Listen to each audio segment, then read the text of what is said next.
Okay, so I'm very excited about doing this series because I really think, especially now, I think more than any other time, because right now you want to know what a great Jewish woman is, because I think it's very confusing out there. Like, concept of femininity is like, does it exist or doesn't exist? Or are you what you just want, you think you'll be? Like, it's just an interesting, like, I feel like there's a real question over this whole idea of the role of men and the role of women. And everything's getting very blurred. Like, I was laughing when I was like looking at this, like, there's the first person we're going to start with is Chava. So you say like Chava and Adam are the fathers and mothers of mankind. And today I don't think you could even use that word. Like, I think that word would be X'd out, right? It would have to be what? Person kind? I'm not exactly sure. But when I'm going to be giving this, I can't, think that PC language, because I just want to explain concepts as they are. Do you know what I mean? And I can't play around with the his, her, and she, and is, and that, and that. You know what I mean? This is the reality of how man was first started, and this is the reality of the roles that originally were planted. You know what I mean? And the roles at the end of it all are all equally important. So nobody's playing a better role or a bigger role or this role or that role. When you're on a team, goalie and defense and offense, and every single one of them are equally important. And at the end of the game, they'll always say like the top 3 players were, and they don't talk about the position that they took. You know what I mean? Like, the top 3 player can be the goalie, or it can be the offense, or it can be the defense. So it's not that we're coming from a place that anyone is better than the other one. And that's what we're going to learn. Josh and Aaron, come eat, please. Okay, wait 1 second. That's what you're going to learn when you see, right, how man and woman were created. The also most important part, I think, of starting right in the beginning with the Chava and who she was, and even Adam and who he was, is it shows you what the purpose of the world was for. Like, a lot of times, like, you kind of wonder, like, what were we created for? Like, a lot of people are like, why, who am I? What am I? All the big questions. And they come to our heads all the time. So the point is, when you learn to see this right from the beginning, you'll understand, like, what is humanity's purpose? What is a woman's purpose? What is a man's purpose, right? And really, we share the same purpose, to be honest. It's just, we're going to come from different, spiritual makeups, different physical makeups. We're going to come from different things, right? Different perspectives. But in the end, we're on the same team. And that's a very important part to the story. Okay, so it's not men are better, women are better, this one is better, that one is better. We're all equally as important, and we're all playing on the team. And when you play, let's say you are playing a hockey game, right? Do you want everybody to be the goalie? Do you want everybody to be the offense? Do you want everybody to be the defense? Yes or no? No, good. All these good heads are shaking. Okay, no, why? Because there's nobody else to be the offense or the defense. What happens if everybody's playing the exact same role? And we're all good at something. Yes, otherwise the game isn't going to work out. Everybody's standing there saying, I'm the only one who's a goalie. How are we going to get the goal across, next to the other side of the rink? So that's what we have to understand. Like Hashem says, it's a big, vast world with vast complexities, and everyone's going to have a different reality to play, right, within this team. But we're all important because we're all on the team and we're all making the team work, right? So that's an important idea. So when you take a look at the beginning of this whole creation of Adam and Chava, what is Hashem really teaching you? He's teaching you the role of Chava, the role of Adam, and he's also teaching you that their most important role is their ability to have free will choice. Okay, so if you had to look at why are you here, that's probably your greatest tool to living. That's what's going to distinguish you first and foremost, between what's the difference between man and a rock. And today, a lot of people believe that they're equal to their pets. I'm being honest. A lot of people look at their animals and they're there for, comfort and love, whatever they're there for, but they aren't human. So we will what's the word? We'll project human qualities on them. Like a lot of people, it's sad. Like I know I have a few friends like this, that their kids are not getting married. They're probably never going to have any grandchildren. So what do they project as their grandchildren? They call it the grand dog. Like I got a grand, right? Their kids get a dog and that's like their grandbaby dog. Okay, so yes, cute, funny, sweet, whatever, take silly pictures, but it's not really the real substitute, right? We all do believe that, right? We all know that's not really the case, right? So it's important for us to understand this because you do not want to equate people with animals and say they're on the same level because they are not. So there's something greater, something that we've been blessed with, and that is the concept of what we said, free will choice. Okay. So why are we looking at Adam and Chava first and foremost? Because they're the first people to come around. So the first of something is usually your role model. So I remember when I lived in Cleveland, so we were the dorm supervisors. That was really fun. Okay, we were the dorm parents for the yeshiva. Okay, so we're like, what was it, like 100 and something boys on top of our heads, literally, because we lived in the dorm. Okay, so it was like that. Anyway, and they were like, crazy. What was the best part of me being able to live by the dorm was I lived very close to the first Rosh Yeshiva's wife, like the founding fathers of the Rosh Yeshiva was founding fathers of Yeshiva, Rav Mutzel Katz. So I lived very close to Rebbetzin and Katz because around from the dorm was her house. So I used to go to see her every Shabbos and just schmooze. Like I really liked schmoozing with her. So once we were talking about like people having, people having big families, right? And the question was like, how in the world can people raise 10 kids? Like, people have like these big giant families and you think they're like, how do you raise 10 kids? I remember once asking her, how do you raise 10 kids? So she said, just make sure the first one comes out right. Okay. If you have the first one comes out right, then the other 9 usually follow. Right? And that's this concept of like the Bechor. So when we're looking at Adam and Chava and they're the first role models to mankind. So understand one thing, Chava is not the first Jewish woman. You realize that, everybody? She's not the first Jewish woman. Who's the first Jewish woman? Sarah. Okay, that's the first Jewish woman. But the first woman who represents mankind, and guess what? We still have her DNA. Chava is still the matriarch to Sarah. You know what I mean? Like there is a DNA that we share as women. All right. We need to appreciate that, right? You hit a certain age, nobody can sleep. Okay. All our hormones are crazy.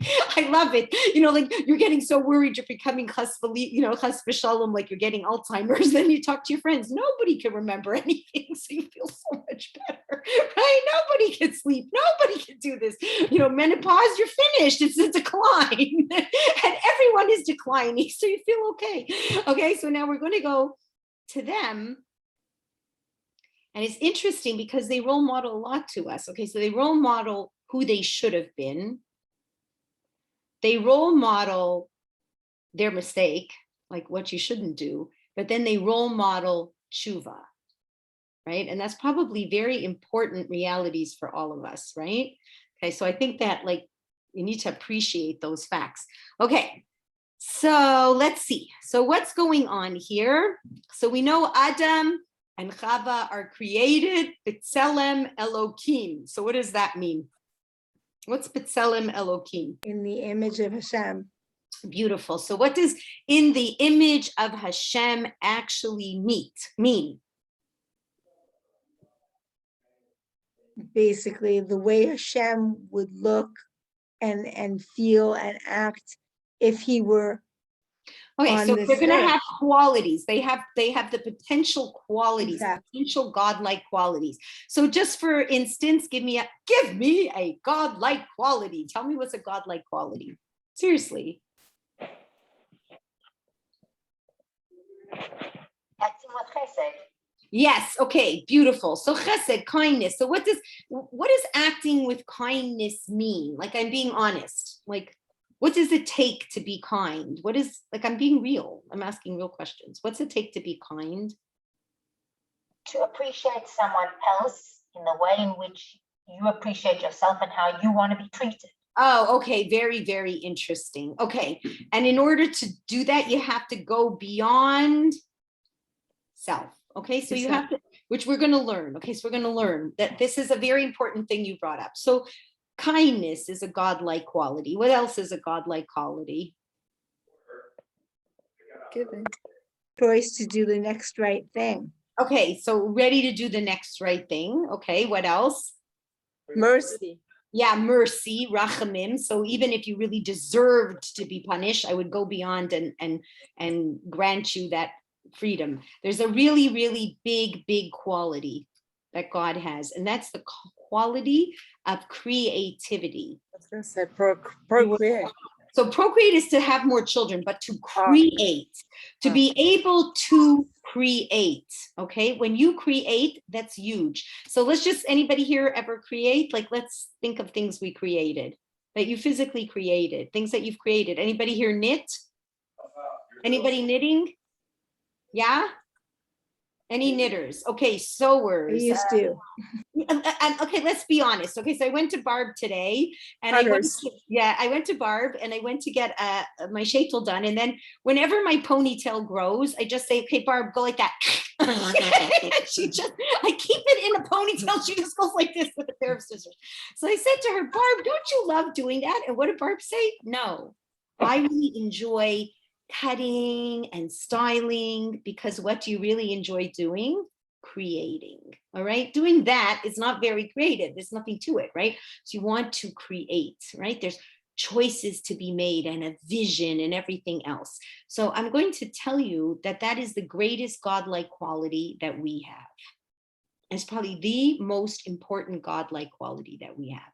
So we don't only have to be able to be creative in the physical sense, but it's like a vision that you have to create the most important thing you can create. And what is that? Children. Good, close call. Good. Karen, first of all, I love you and I'm so happy to see you here. Okay, that's number one. But creating children is close, but before you even create children and what you can lastingly create all the time, children will move away from you. Trust me.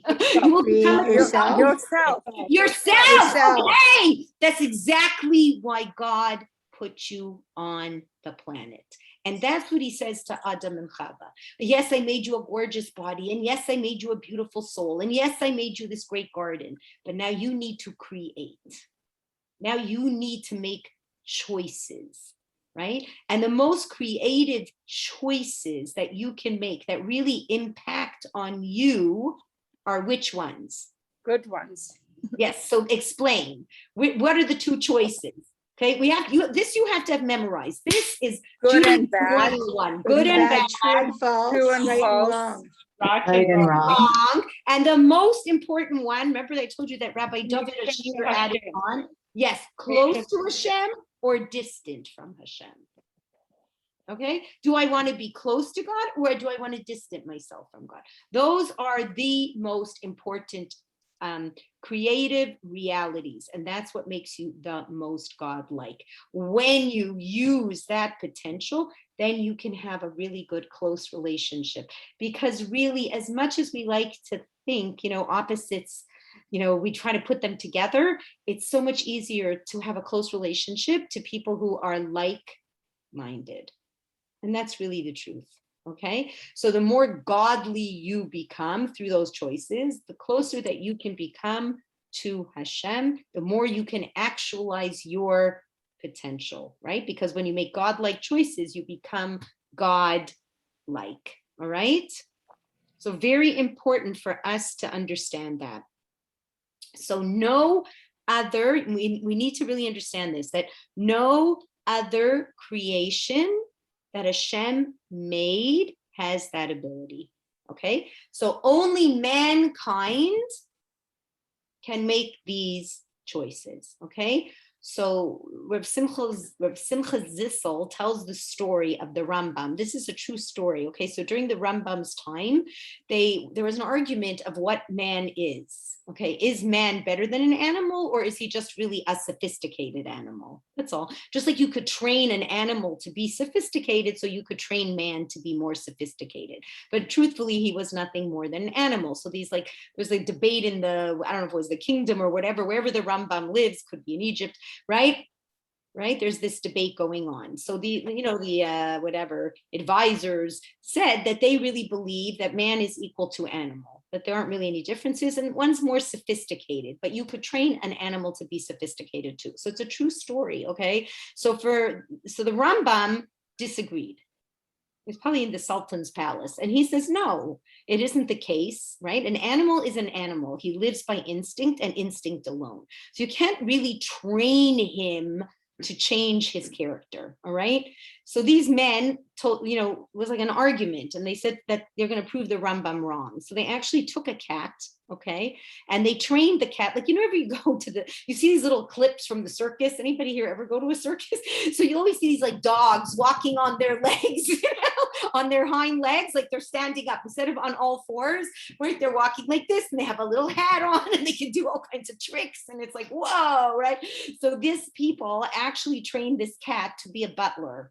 Okay, no, that sounds crazy. Obviously, he couldn't talk, but they made him walk on his hind legs. He held a tray in a hand, right? And he would walk over to human beings, right? And have a teacup, all right? So they want to show like, look, this is so amazing. So the Rambam said, you could train him all you want. Okay, fine, no problem. I'll come in a couple months, all right? And we'll check this out. So true story, they came and like everybody's impressed. Oh, wow, like a cat that can work as a butler. Like, this is incredible. And then the Rambam pulls out a little box. He opens it out. A mouse runs out. And what happens? The cat drops the teacup and starts running on all fours and running to chase the mouse. So this is what the Rambam said to everyone. A cat is a cat is a cat. Okay, so yes, you can train him for a couple minutes, but his instincts will always come back. So man, that's the question, right? We have a lot of base instincts. You could see them today more than ever. Like, the world is becoming one big base instinct. What is Hashem showing you? Covet, honor, right? Lust, like everything you like, drugs, like this addictions, like everything is so skyrocketing, right? So man can completely lose himself if he's going to only live body, and all his desires, jealousy, lust, and anger, and covet, and you can see that he will self-destruct, right? What's the Torah trying to tell you? Yes, if you do not harness that reality, right, and turn it, which I'm going to teach you in a second, for the good, because you can harness all that energy. You have to realize it's all energy.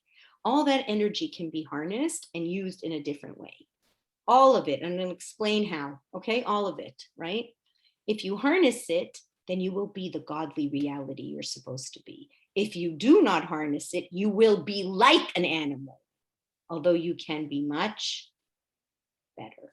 So this is already, like, from the get-go, this is the foundation of the world and what is expected of it. Do you see what I'm saying? So it's not cute to live in a world that says, no, we really can't be anything better. No, we just keep taking down the bar. No, we just keep lowering everything because man really can't be better. No, the Torah told you right from the get-go, whatever's going on out there, you can be better. Okay, so that's big. Okay, that already is big. Okay, so what are the choices Hashem wants you to make? Godly choices. That's what God is looking for. Godly choices so that you become better, you become godlike, and now Hashem is more similarities to you. You can appreciate each other that much more, and now you can have a closer and more developed relationship. When you work from this neshama side of you, not only will you have a closer relationship with Hashem, your relationship with people around you will be much better, because like what Barb and what everybody was volunteering when we started to talk about it, and Karen, we start to say, what are godlike qualities? Mercy, forgiveness, generosity, kindness, love. Those are the qualities that Hashem has. Responsibility, That's a good quality to be responsible.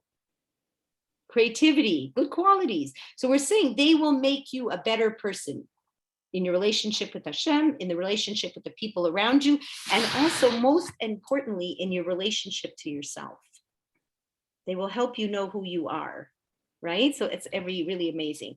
So now listen to what the Torah tells you. We're going to try to look at God's qualities, and we're going to see how we have to mimic them. And these were big. I didn't even chop these. Okay, so let me tell you what it is. It says that every single day, Hashem makes a choice. Do you know that? To will this world into existence. And if God doesn't want to will this world into existence, it ceases to exist. Is that true? 100%.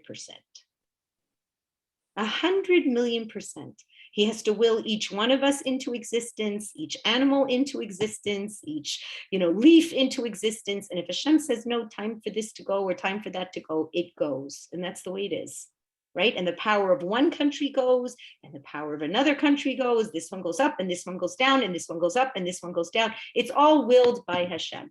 So Hashem is trying to teach you that when you're going to come to make decisions, you want to make decisions that you're proud of.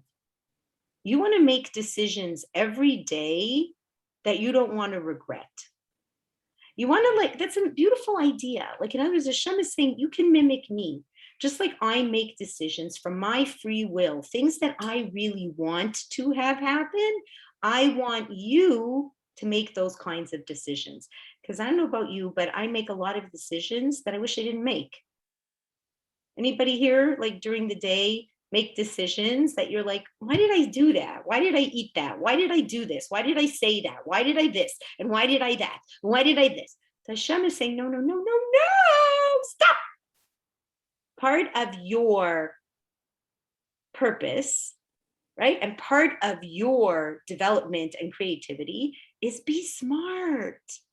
Make the decisions that you really want to see exist, not the decisions that you're going to regret. It's a very nice way of looking. I never thought about that. Like, make decisions in your day that you really want to see exist. Make godly decisions. Why? Because you have that Selim Elohim inside. That means you have the ability to. Hashem isn't going to give you something you can't do. You could make decisions that you'll be really proud of. Sometimes you do. Anybody here, just like we make some decisions we're probably not proud of. Anybody made decisions that you really thought out? Like sometimes you have to be a little, you have to really think it through. Like, how do I, turn this wheel with a certain relationship without offending the person? But you know what I mean? Is anybody, right? Where you've had to think before you just, spoke or you let go or whatever it is, where you had to really stop and say, you know what, I want to make a clever decision right now. I want to think because I want to see that this decision perpetuates, it continues, right? So the way you speak to your family, the way, I know people who they made a decision, there's very beautiful books out there. When we always talk about the Lashon Hara story, you always think about, okay, what I shouldn't say. I can't say this and I can't say that and I can't say this and I can't say that. But the Chavetz Chaim wrote a beautiful book on how to use your words positively. Instead of telling you what not to say, it would say what to say, how to say things in a nicer way. Do you know what I mean? How to, let's say you want to be more respectful to people. Instead of going, what you just said is so stupid. What did you mean by what you said? I don't think I got it clearly. Could you repeat that? You know what I mean? There's such a different way to speak that can be very empowering and very gentle. I'm not sure I could do that today. I hope I could in the future, but I don't know if I can today. Better than, what? No. Okay. Do you see what I'm saying? It's very, very different, right? So when you're going to open your mouth, you're going to this, you're going to that. So Hashem says, say things that you really want to be there. Make choices that you really want to perpetuate. So therefore, the Torah will tell you something like this, okay? So what's it really trying to say? Think. That's what it's really trying to say. That's hard, okay? think. How many people can think? Raise your hand. Okay, like think before you act, think before you speak, think before you choose, think, okay? Which is tough. You don't live in a world that's thinking. You live in a world that's moving as fast as it can. It's trying to eliminate thinking. Either it's distracting you or it's going so fast that you can't have time to think, okay? So therefore you see something in the Torah which sounds really crazy when, the Mishnah says, we've looked at it before, konel lecha chaver. What does konel lecha chaver mean? Does anybody know? What does the words konel lecha chaver mean? Nope. Yeah? Offer yourself a friend. Wait, say that again. Karen, buy, right? Buy for yourself a friend. So it sounds really weird. But let's say you were going to buy, look, anybody here ever buy a house? Anyone here ever buy a house? Okay. So when you go to buy a house, I hope, okay, you don't just walk in and go, okay, looks great. I love the carpeting. Sold. When you're going to buy a house, especially today, because it's going to cost you at least $1 million, okay, I hope you're going to think about it. Like, can I afford the house? Is it in a good location? Is the roof good?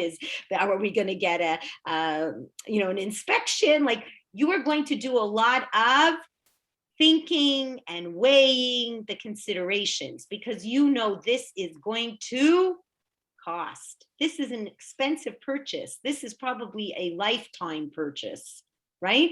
So you're not going to make it, I hope, just, there's really a nice pot of plants over there. I'm going to buy it. It has curb appeal. Like, you're going to think a much bigger thought, right?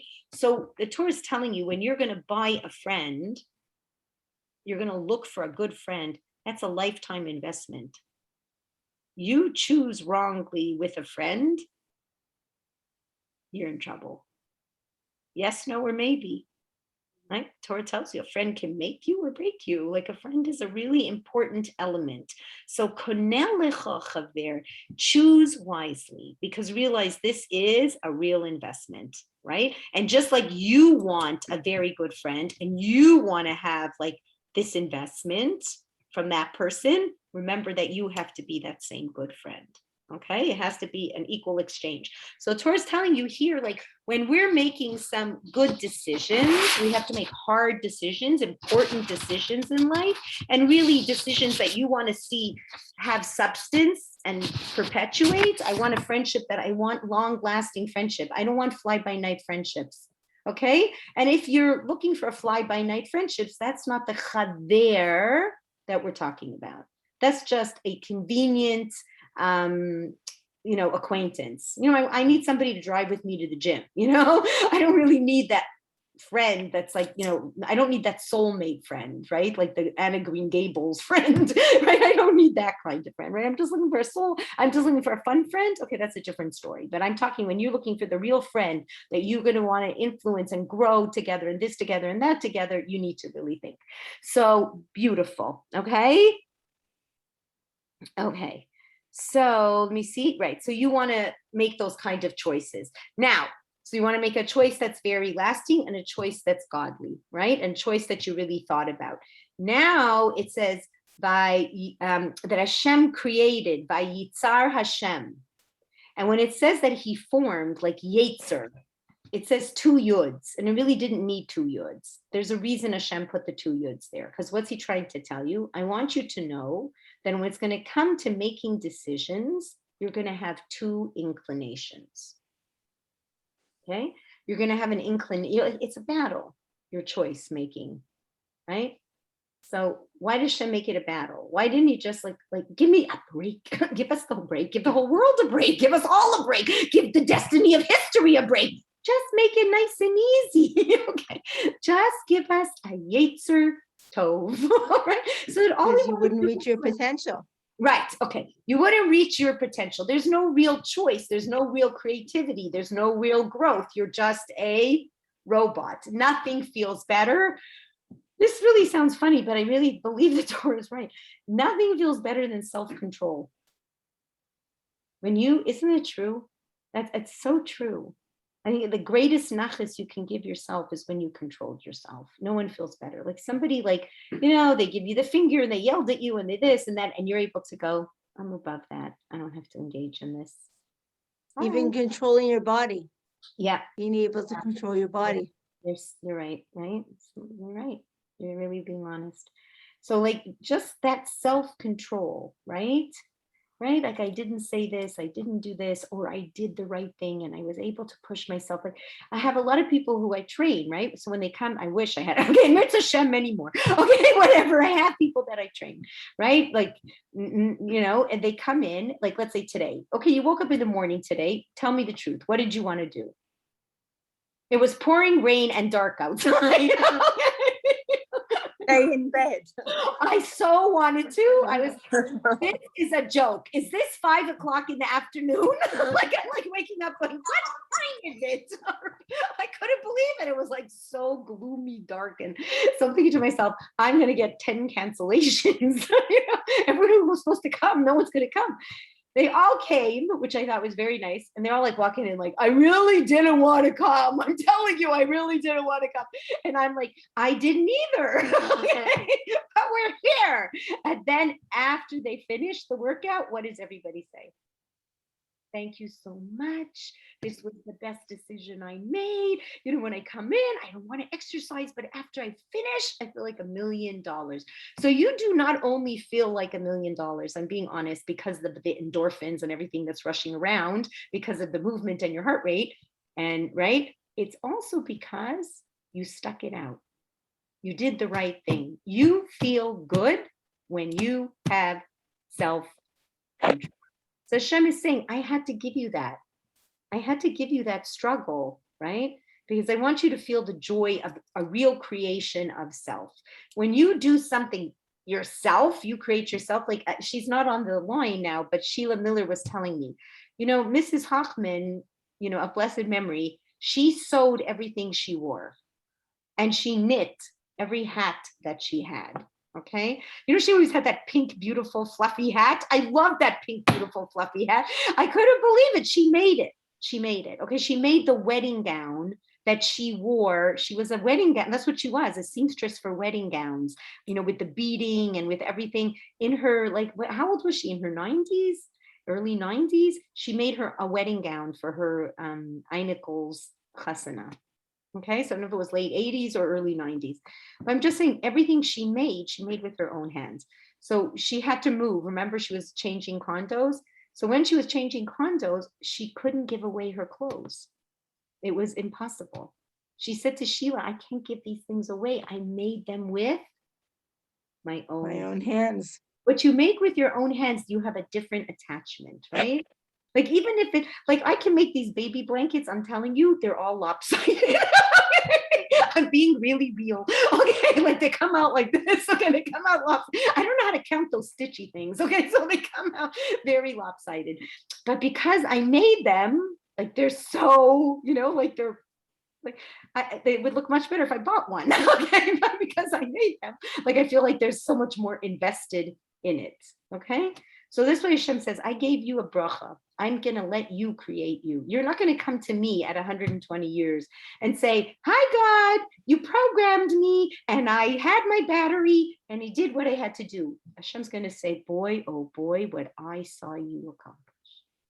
The test that I gave you, the this that I gave you, and you still had self-control. You still directed yourself. Beyond the enjoyment that you should get, you know, for that self-satisfaction of what you did and who you are, let me give you 50,000 more prizes and brownie points and air miles to heaven. You see what's going on? It's a very beautiful idea. So now people ask a good question. The rabbis ask, and Rabbi Hirsch is going to answer. Remember how we said Hashem's name? We said Hashem's name is Makom and Elohim and you know, Yud Kei Vav Kei and Kael Shaddai and all these names. Remember, we came with a new one that we learned from Shmona Esrei, where we said Hashem was called Hatov, the good. So Rabbi Hirsch says the question is, like, if we say Hashem is the good, how could he create the Yetzer Hara? Right. How could the good create the bad? So what did Rabbi Hirsch answer? That the bad is not bad. It's actually very good. That's interesting. Like you having this opposition or you having these character traits, right? This is what we were talking about before, about harnessing character traits. I'll tell you a great story. I wish I could remember. Is Esther Greenbaum on this? Esther Greenbaum, are you here? Oh, shucks. Okay. So I was watching Torah Anytime. They had this Tshuva. I mean, payas down to his shoulders. Okay. So payas down to his shoulders, you know, a chassid, a Belzer chassid. And he used to be like, it just blew my mind. Okay. Drop dead gorgeous. Like, I can't tell you. He was a soldier in the Israeli army. And he was in one of the most elite units in the army. 1,000 people go in trying to get into this unit. 72 are accepted. From the 72, only 7 are accepted. So it's a very, very, very skilled mission. These are the people who go into all the Arab villages dressed as women or as Arabs. They camouflage themselves completely. Like he was showing, like, you know, putting on his makeup and how he had to, the perfect color and the perfect eyeliner. Like he had to have everything perfect. And you cannot, for 5 years, they train you to have no emotion and only intellect. You cannot feel because you're going to go into these places and you're going to do a quick killing. Can't have any, like, you can't have fear, you can't have any sympathy, you can't have anything. You're going in to knock off terrorists and you're going in dressed as Arabs. They have to teach you, like, you know, Arabic or whatever the language is, right? And you walk in, like, and they showed little clips, scenes of what he had to do. Like, you know, where these people are walking and, you know, the terrorist is talking to his buddy next to a car and they're walking in as, like, you know, elderly Arab gentlemen, you know, all dressed with the long coat, and within a second they wipe the guy out, and then within a second they have to leave. Like, it's so scary. Like, imagine being this kind of person. He did that for 5 years. So he had really no emotion. After he left from the army, he just didn't feel anything. He could never cry, he never laughed. Like, it was just all intellect. It's unbelievable to believe this story. So he's like this intellectual machine. All right. And he said, like, with a couple months, like, not being in that environment, he had a feeling, like he felt something and he didn't know what to do with it. Like, he was like, what is that? I felt something. Like, it was like so weird. And then he talks about how his career changes. He's dropped dead gorgeous and he becomes a European male model for all the fanciest, I don't know, all those brands, like the fancy suits and the this, and then he's got a career in television and blah blah blah, and he's hanging out with all these like other male model friends, and he starts asking them, like, what do you think we're here for? And they're like, what do you mean? To make money and party? Like, what else is there? And he goes, no, I can't believe we're just here for money and a party. Anyway, so he starts searching these different religions, and then finally they send him to this rabbi, must have been a Belzer chassid, and the rabbi meets him, and this guy's a real, like, he's macho, like, this guy was a black belt, he was everything, okay, like everything you could ever imagine. He walks into this rabbi's office and he says to the rabbi, look, I've been looking around for the truth and I don't have any time for garbage. I want you to tell me the truth. You tell me the truth, all right? Because if not, I'm going to kill you. Could you imagine? Like, the chutzpah. And then this rabbi goes, I'm not afraid of you. I'm not worried about you at all because I have the truth. So I'm not worried. So then he goes, well, you know, if you are going to tell me the truth, then I promise I'm going to become religious. So the rabbi goes, great. Because, but if you aren't telling me the truth, you're leaving all your religion and you're coming with me to Tel Aviv. So the rabbi goes, no problem, blah, blah, blah, tells him the truth. And because he was this thinker kind of guy, he goes, I'm in. A crazy story. Says, I'm in. So now he's talking to the rabbi. And the rabbi says to him, you know, how was it? And he became really became a great chassid. Like, he really learned a lot. He got married, he had kids, he's a grandfather already. Like, it was a crazy story. And so the rabbi asked him one day, what do you think motivated you to become such a good Jew? So he said, I wanted to get close to Hashem. He said, you're lying. He goes, what? He goes, wanted to become close to Hashem. He goes, no. What motivated you is what motivated you to become the top soldier in the army, like to become 7 out of 1,000 people, right? To work in this elite unit. So he said, so what was that, Rabbi? He said, you're conceited. He said, you want to be the best. So what you took now was this Yetzer Hara that wants you to be the best. You harnessed it for the good. And now you are the best Jew and always working to grow. So this is why Hashem says, like this Yetzer Hara business, we have to be really careful. It's also for the good. And it really plays a part in the role of a Jewish woman, because what's a Jewish woman called? An Azer? Second one. Kenegdo. Kenegdo. What does that mean, an Azer Kenegdo? It means an opposing helpmate. So sometimes it's going to be like you're just the Yetzer Tov. Yeah, go for it! You know what I mean? You're behind your husband. You're so smart. You're the biggest genius. But sometimes you're going to have to be Kenegdo, because he's going to put his foot in his mouth, make really stupid decision, you know, whatever, partner with a crook, and you see it, you smell the crook, and you understand who the crook is, and he's like, this is my best friend, you know, and you're like, I wouldn't trust that guy for a minute, you know, right? And they're like, oh no, this is a great idea, right? So sometimes you're going to have to be that Kenegdo, right? You have to like show him, right, that that's not the right way to do things. So this is the Yetzer Hara. Okay, so sometimes you could take that Yetzer Hara like he did. You want to be the best. You have to be the macho man of Israel, like the tallest, the most beautiful, the most handsome, the most this, the most that. And now you take that same drive, and now you're going to be the biggest Talmud Chacham. Do you know what I mean? Such an interesting idea. So that's like with all the character traits, all the things that you could see that could be very negative. If you harness it, it could be very positive. So that can also be with your kids. You know, like let's say you have a kid who's kind of loud and bossy. Okay, so call the school up and ask them if he could be the bus monitor, you know, like if there's a way to take, you know, this energy and, you know, generate it in the right way. So very important for us too. So that's again, so we as Jewish women, we're going to know we have a Yetzer Tov and Yetzer Hara. It's not so hara to have something opposing you because it builds you and makes you greater, right? You're going to lift it, you're going to push it, you're going to use it, you're going to be a better person for it. And also sometimes those character traits that you have, that is very, very hard for you to get rid of. How many Baal Teshuvas, when you look at it today, including this guy and including many more, took all their talents, you know, like, Sheila Miller's daughter, Danielle Miller. So she went to U of T for drama. She's like a kosher comic.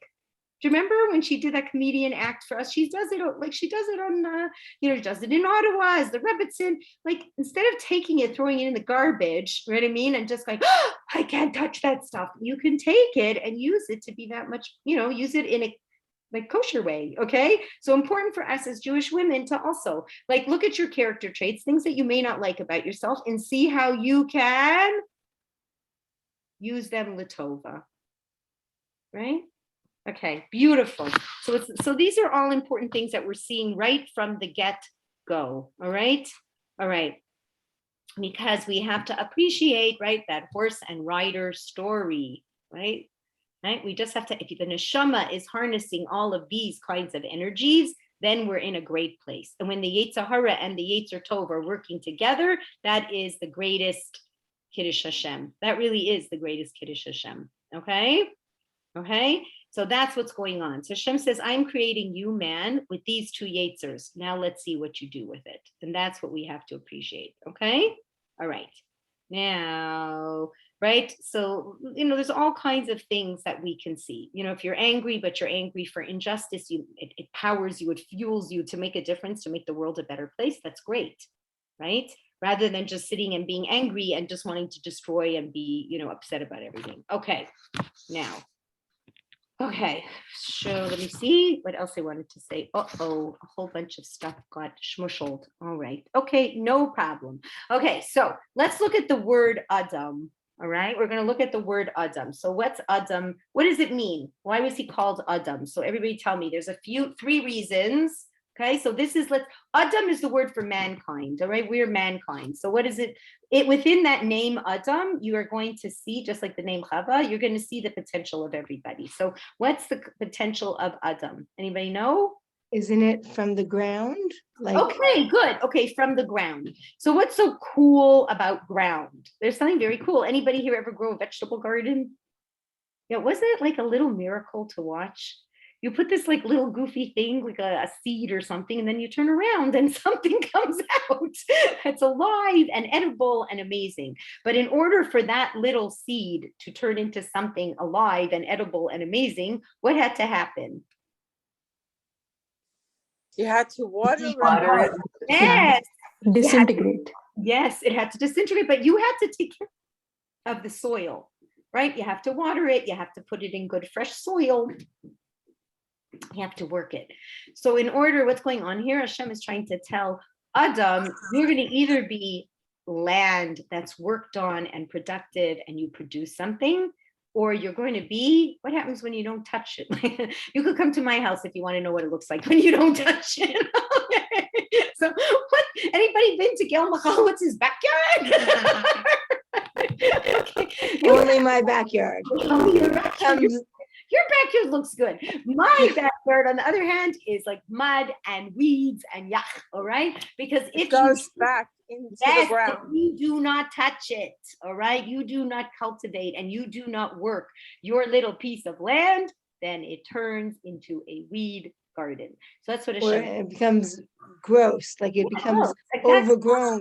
Yes, overgrown and yucky. So that's what Hashem is trying to tell you. Every person has potential, but that potential doesn't just happen. You're going to have to work the potential. Okay. So man and woman, mankind, you want to be a better person? It's going to take effort. It has to take some conscious reality of choice to see your potential unfold. All right. Now, it's another interesting idea. And this is what happened with this guy. Yes, he used his gaiva, this Rabbi Cohen, right, who was the gorgeous guy. He used his gaiva, that like conceit. Yes, I want to be the best. But he also learned something from being a soldier. You want to be the best soldier? What do you have to do? You have to listen to instructions. Do you know that? Like, you are not considered a good soldier if you don't follow orders. So he had that in him also. Like, to see someone, like I don't have any visuals of him. Maybe you can, you know what, I'm going to find out from Esther Greenbaum because she found the video of him. It's worth watching because just to see what kind of self-control it would take to take a person like that, right? And his whole self-control was, you know, working for a goal that was the antithesis of what we would think, like, you know, living with no emotion and killing. And you know what I'm saying? Like, even if you killed the right people, but it's not an easy reality to live like that. And in Judaism, you're supposed to use your Yetzer Hora and your Yetzer Tov and all your emotions, your hearts. You know what I mean? You're supposed to put your heart in it in life. Like, to see someone do that and then take it to the whole other side. So I'm going to look for his thing. So not only did he use this Balgaiva part, but he used this, I listen to Hashem. So Adam is made of three things. So, well, two, Aleph, and then Dam also means to be mute, not to say anything. Aleph is Hashem, always represents Hashem. So it also means like, take your orders, you know, which means what? First, the Torah says, Anochi Hashem Elokecha asher hotzeisicha me'eretz Mitzrayim. First, God says, you find me out. Okay, you prove to yourself that I'm real. Don't just listen to your Bubbi and your Zaidi and your uncle and your this, but you find Hashem yourself. You find how he is with you. He took you out of Egypt, all the other millions of things you need to find out. But once you find out, you know, you can have questions and you can have them, but you have to be satisfied when you don't have answers. That's what Hashem's saying. Because you're going to have a limited reality that you can understand me. So to really function well as a Jew, it doesn't mean you can't have questions. You have as many as the whole wide world, right? But sometimes you may not get the answer that you exactly appreciate or that you exactly want. And then Hashem says, right? Now you have to understand that you're limited. So it's not worth persisting on it because I'm not going to let you know it because I want you to have a emunah and bitachon. There's a lot going on. Okay, so that's another thing that's important for us. So as people, that's what we want to understand. Okay, now, what was the difference between them and us? So we're talking before the sin. So they had a shtickle advantage that we are, we've fallen from a certain place. So before they didn't have the same kind of Yetzer Hara that we did, in that they understood, this is an interesting idea, that the body needed to follow the soul. Okay, so that the body had potential for, spirituality. The body was it was really just the earth suit. Okay, so how do we know that? Because it keeps referring in the Torah how they were naked. Okay, so what's the purpose of being naked? They're totally equal. They both don't have anything better than the next. They have the same body, hand, feet, whatever it is. We're all the same. We have our reproductive organs, but they're just reproductive organs. You know what I mean? They're not like, a whole different world, the way that we look at sexuality and how much we abuse it. And I realized how much we abuse it in the way that we swear, we swear with a very bad word, and that very bad word means sexuality, means intimacy. And I always laugh when I think about it, because it just makes everything so crass, and people use it every second word.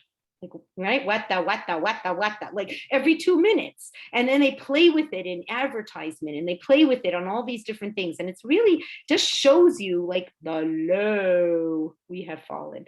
In the beginning, Hashem is saying something altogether different. They're looking at their body just this healthy little suit, right? And it's here to help me do the right thing and make the right choices and use my actions carefully. That's the way they viewed it. So they had a clarity and a purpose when it came to the body, both equal. And the fact that they say they were both naked, nothing else on them, they're both equal, spiritually, physically, intellectually. It's not that a woman was less smart or more this or more that. They're intellectually, spiritually, everything is on par. Okay? Right? And you see, Adam is very lonely, because when he looks at the animals, he's there isn't an intellectual free will thinker here. Do you know what I mean? I can't be with these guys. I need a soulmate. Okay? And how the Torah tells you would not have been good for him to be left alone. Okay? Why do we need this male and female? Okay, we need this male and female to be able to become givers, to be able to give to each other. And you know what? It's hard to give sometimes to men and women. It's sometimes easier to hook up women, men, right? Because there isn't that man from Mars and women from Venus issue. Okay. So if you have different kind of clarity, you can understand better, right? Here we're putting things that are really not, they're equally as important, but their ways of going about things are different. Do you see what I'm saying? And when you have ways of going about things that are different, it means you have to work on fitting the two pieces of the puzzle together, and both pieces have to learn to give. So Torah tells you it's very hard if you've never had an opportunity to give. A person who has been living alone for many years, even if you're in the shidduch world, you have to be more on guard, because a person who's been living alone for many years, it's very hard for them to be a right? So it's important for us to understand that, right? And they'll say it makes you more self-absorbed. So even when people get older and they're very lonely, they say you can see they become happier and better even when they get a pet, because at least they're giving to the pet, right? So it's more expansive, and they're feeling more love, and they're feeling more this. So regardless, it would not have been good for Adam to be alone. He needed that partner to be able to give to. And when you are giving to someone, it fills you, you feel very good, but you need a little bit of humility to be able to give, right? Because you need to be able to say someone else is also important. So that's what's going on here. So Rav Gifter said, Hashem created the world to channel his goodness upon us, but we wouldn't understand what that means unless we have people to channel goodness upon too. Do you know what I mean? Unless we have. So that's another thing that we should know. So when you're looking at the beginning of the world and you're looking at yourself and you're trying to understand what would make me expansive, what would make me be the best person I could be when I'm making my right and wrong and free and true and false choices. Being a giver is a good one. Looking to do chesed is a good one. And the Torah tells you, that's interesting. Hashem created Adam and Chava first, like they were kind of connected, right? That's what they were androgynous, right? They were connected as one person, right? Then Hashem splits them. And now they really recognize that they're two separate individuals, right? And now they're going to learn to give. When you give, you end up getting, right? Everybody knows that, right? All of us. Right? You feel good. Wow, I feel great, right? So very, very much so when you're indirectly giving, because your first nature to give is to give to yourself. So that's why Hashem made it, which is a smart thing, that when we give, we feel good. Okay, so this way we're winning, like they're getting and we're getting. Okay, so just a smart way of doing things. Okay, so now we know. Okay, so we're looking from this whole story, we're looking how to be the best people we can be, the best choices that we can make. All right, okay, beautiful. Now, okay, now, okay, we said that. Now, okay. So it's an interesting idea. So here's just a Torah's example of a woman who was very, very smart and she knew how to give. So Devorah was a judge. She was the judge of the Jewish people in the times of Eliyahu and Navi. Okay, very brilliant woman, very charismatic, smart, and people would come to her. Literally, she was a shofet. She was a real judge for the Jewish people. So like a real leader of the Jewish people. She happened to be married to a nice guy, but not so smart. Like a sweet guy, but up here, nothing to her intellectual equal. All right. So it's very interesting. So even though she was this like fancy schmancy judge, and people would come to her even sometimes more than going to Eliyahu and Navi. Hashem blessed her with that. Why? Because although she wasn't married to an intellectual equal, she looked at him and saw the good in him. Okay, so she said, I'm not getting rid of this guy. I see the good in him. He's a nice person. He's a sweet guy. And she set him up with this job. So he used to make these wicks, okay? And he would make the wicks that people in the what's it called? That people would use, like, the Chachamim would use, and that would bring light.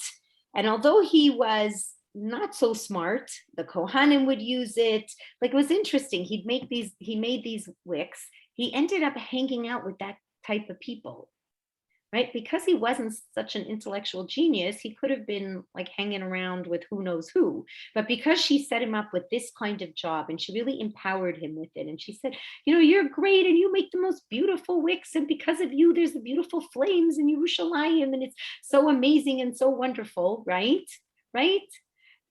So he ended up hanging out with these people. He ended up feeling good about himself, and he ends up leading the Jewish people in battle. And Hashem says, he actually rewards her, that she will be the kind of person that people will go to even more than Eliyahu and Navi. Okay? So this is this idea of being a giver, looking at people as women, and nurturing people instead of giving up on them. Okay, so the Torah is trying to tell you we have this inside of us, right? So we can give a smile, we can give this encouraging words, and we can do this and we can do that. So Hashem's trying to show you have a lot of potential for goodness inside of you. You have a lot of potential for that quality, right? And so you could see leaders of the Jewish people, that's who Hashem picks. So Moshe Rabbeinu, he used to take care of his sheep. David HaMelech used to take care of his sheep. They were incredible givers even though these animals, right, were just animals, they had a lot of rachamim, they had a lot of mercy, they had a lot of heart, they would care. So do you see what's going on here? So here's a good way to tell you that right from the beginning of mankind, Hashem is saying, this are great qualities and realities that you should nurture. This will give you greatness. This will bring you your air miles to heaven, and this will keep you in a good place. Okay. Okay, so I thought it was such a nice idea. So then what does it talk about? So it talks about this idea of marriage, okay? Because what do we see? That Hashem, like, you know, they say Hashem actually takes them, he makes a chuppah for them and they get married, and it's such a beautiful, wonderful idea. So then obviously marriage is an important element in what?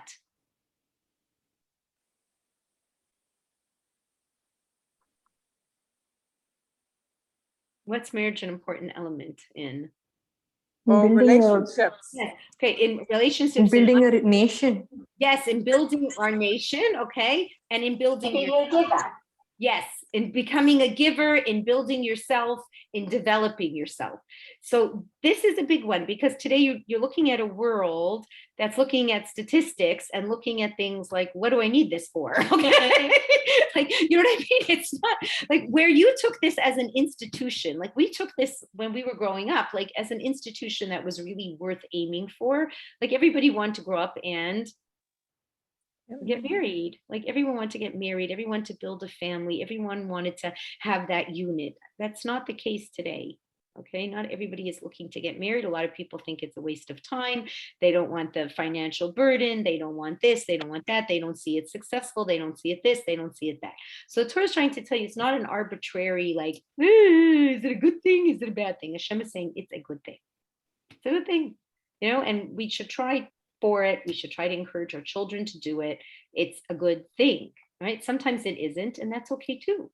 And a good thing is to get divorced. That's fine. I'm not saying not, but I'm saying when you look at marriage as an institution, Hashem is saying, I created it from the get-go. I created it because there is no better place for you to learn to develop yourself. Right? Because there is no better place that you are going to a million times have to compromise on yourself, have to see the bigger picture, have to be forgiving, have to be understanding, right? And then hopefully it produces children, Mitzvah Hashem, and then you have to like work with them. You see what I'm saying? So it's a place for character development. It's a place for creation. It's a place for creating a new entity, right? And that new entity is physical, totally led with the spiritual. Okay, so when you're building your Jewish home, you are building it with neshama, you're building it with soul. It's not just walls. Okay, there's a real depth to it, a real purpose to it, and a real understanding to it. And if you want your migdash ma'at, you want your little temple, that's how we call it, then what do we need? To invite Hashem in. From the get-go of creation, God is saying, big choice is invite me in, right, or not. If you invite me in, I am saying that you are going to maximize your purpose on this world. If you do not, you're out of the garden and you'll have to figure this out. Do you see what's going on? Okay, so it's just important for us too. So it sounds like you look at your marriage and you're like, I don't get it. It's not Prince Charming. Okay, I don't get it. It's not the Disney princess story. I'm barely disappointed. So Hashem is saying, whoa, Nelly, this is all about that self-control and that hard work. And when you do that self-control and you do that hard work and you give to each other and you this and you that and you learn these things, you feel really good because you created something very special between the two of you. Is it hard? Yeah. That's the bottom line. It's hard. Is hard work bad? No, it's what you're here for. And the more you work hard, the better it is. When you have nothing to do, I know people like this, they are going mentally insane. I know people who have so much money, they never have to work a day in their life. They wake up in the morning and they go, help, what am I going to do today? I know this sounds crazy, but they wake up and they don't know what to do with themselves. They literally do not know what to do with themselves. So what do you do when you don't know what to do yourself? you do lunch. But how many lunches could you do? You know what I'm trying to say? So we're very blessed, all right? Because Hashem is saying from the get-go, I'm giving you a big job. That's make yourself a better person by everything that's going around. Look to make yourself a better person, okay? Okay, beautiful. So marriage is one way. It's one way. And it takes a long time for us to develop being givers, because when you're born as a baby, this is how you come out. So you come out very tight-fisted. Takes years to open your hands this big, right? So it's just good for us to understand that, okay? So I don't even know what time it is, and I should be looking because I don't want to make you guys crazy. Okay, why doesn't anybody say anything when it's 9:38? Okay, you don't have to be that polite, all right? Okay, so I love you guys very much. So we're going to stop at this. It's going to take us time to go through Chava because we're going to go through her personality and the sin and this and that. And then which is really beautiful because then Hashem can show you how to do tshuva, etc. But right now, what have you learned? You were here to create yourself. These are the choices. You want to make them with thought. You want to use the Yetzer Hara. You want to use the Yetzer Tov. You want to realize that your biggest choice is the choice about being a giver or being selfish. And that marriage is an important opportunity. And then we're going to move forward from there. Okay. And that everybody needs an Ezer Connecto.